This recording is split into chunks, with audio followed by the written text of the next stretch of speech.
那喜欢喜剧的都把这部电影叫真神，但我想加个精字，因为真的太神经了。喜剧片《巨蟒与圣杯》，伴随一阵强有力的马蹄声，亚瑟王闪亮登场。那作为骑士王，不能没有马。仆人卖力的敲着椰子壳，给骑士王营造出一种驰骋草原的感觉。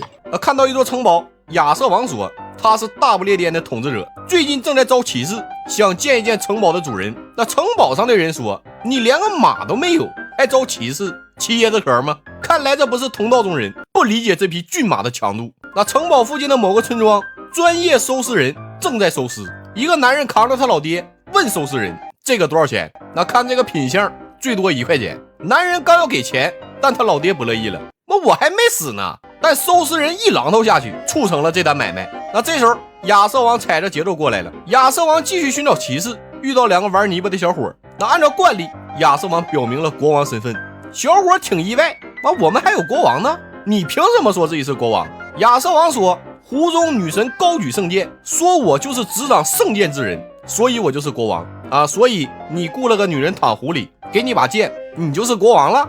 亚瑟王恼羞成怒，要给他点颜色看看。结果小伙的朋友们来了啊，能伸能屈，转头就跑。那某个村庄，一群修道士正在练铁头功，村民们抓住了一个女巫，嚷着要烧死她。村里的骑士说，那你们怎么知道她是女巫？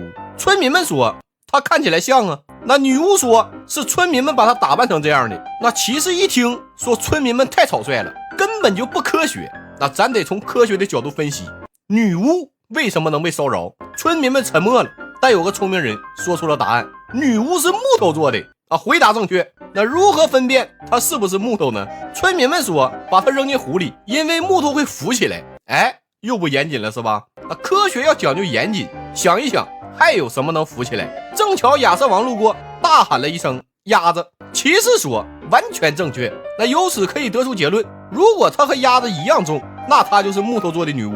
村民们第一次被智慧折服，赶紧找了个天平称重，结果女巫和鸭子一样重，立刻捡柴生火去了。那面对如此睿智还懂科学的亚瑟王，骑士心服口服，亚瑟王将他封为贝德维尔爵士。那之后他又陆续收服了兰斯洛特爵士、加拉哈德爵士、罗宾爵士等其他爵士。那骑士就要个骑士的样子，亚瑟王又找了几个仆人，每人给他们配一匹骏马，在荒野中漫无目的的流浪。那突然上帝显灵了，给亚瑟王安排了个任务，让他带着骑士团去寻找传说中的圣杯。那有了目标，大家立刻干劲十足，途经一个城堡，那想要借宿。亚瑟王说，如果堡主让他们混吃混喝，他就允许堡主和他们一起找圣杯。但上面的士兵说了，他们的堡主已经有个圣杯了，而且他们是法国人，不稀罕加入英国骑士团。那说完就发动了猛烈的食材进攻，扔下来一头牛，砸死了他们一匹马。那这么多食材，亚瑟王也吃不下，只能选择撤退。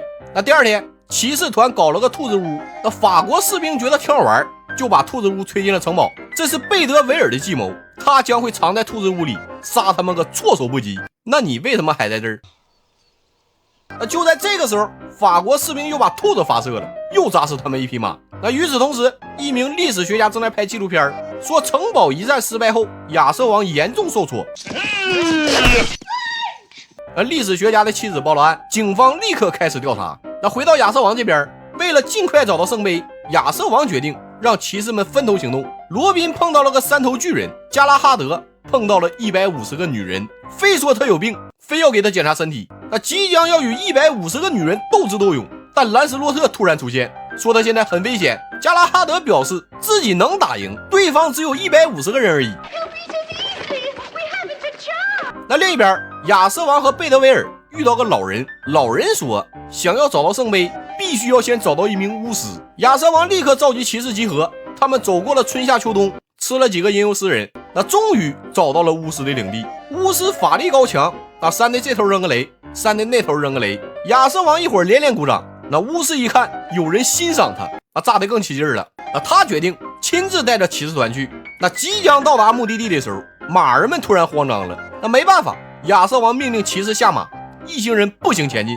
他们来到一个洞穴前，那发现这满地都是尸骨，还有一只可爱的小白兔。巫师如临大敌，亚瑟王不屑一顾，那兔兔那么可爱，怕什么？直接派出一个无名骑士，然后就看到小白兔飞身而起，杀死了那名骑士。那亚瑟决定全团出击，一场惨烈的厮杀后，5名骑士都死了，有名的骑士都逃走了。几个人开了个小会一致认为小白兔必须死。他们找到了修道士，借到了传说中的神圣手榴弹。但这玩意儿怎么用啊？ And the Lord spake, saying, First shalt thou take out the holy pin. 那神圣手榴弹炸死了小白兔，但这一声巨响被调查凶杀案的警察听到了。那与此同时，骑士团进了洞，遭到了洞里怪兽的攻击。但是怪兽是动画做的，那插画师突然心脏病发，怪兽就不动了。骑士们成功摆脱了危险，他们来到了可怕的死亡之桥，要回答3个问题才能过桥。那兰斯洛特过桥的时候，问题非常简单。那罗宾一看，跃跃欲试。结果到他问题难了，差不多从小学变成了高等数学。那罗宾和加拉哈德都淘汰了，轮到亚瑟王，问题又变了。燕子空载飞行的速率是多少？那巧的是，亚瑟王对燕子很有研究，反问道：非洲燕子还是欧洲燕子？ I don't know. 亚瑟王他们顺利过了桥，但先到的兰斯洛特不见了，他被调查凶杀案的警察抓住了。那就剩亚瑟王和贝德维尔了。他们看到了一个湖，那湖上有一艘船，他们坐着船到了湖中的城堡，那圣杯应该就在这儿了。但他一抬头看到了法国士兵，那再次遭到了石材攻击。亚瑟王不甘心呐，那一定要反攻。就在这个时候，远处出现了一支军队。别说这个电影成本小，大场面这不就来了吗？结果就在冲锋的时候，历史学家的妻子带着警察来了，抓走了亚瑟王和贝德维尔。那一名警察还盖住了摄像头警察办案不能拍了。那电影到这就结束了，一部1975年的电影，影史上的一朵奇葩，至今为止在各大影评网站上它仍然占有一席之地。不嫌弃是老电影的，强烈推荐观看。那么这就到这儿吧，咱们下期见，么么哒。